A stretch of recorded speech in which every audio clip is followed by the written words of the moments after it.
Os presentamos a continuación un producto de madeinchina.com. Es una tableta con sistema operativo Android, como veréis, de la marca Honda. Es una tableta de 7 pulgadas, de color blanco.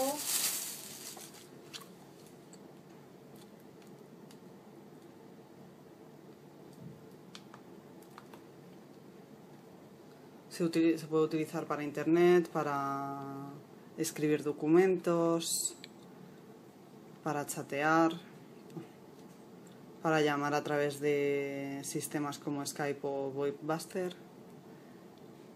Tiene 7 pulgadas, la resolución es de muy buena calidad. Y podéis ver que es muy sencillo operarla porque simplemente se carga a través de la red con este cable o a través de otro ordenador.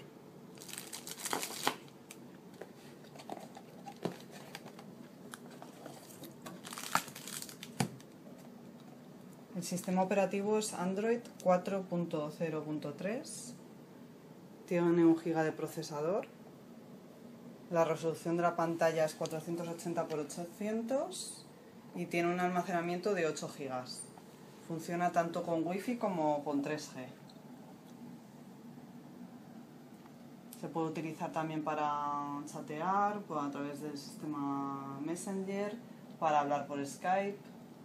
Se puede utilizar además como MP3, con almacenamiento de música. Incluye una tarjeta micro SD.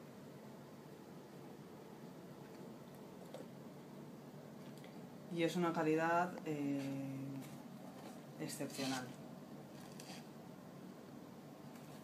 Visitad la página web madeinchina.com y podréis ver las especificaciones.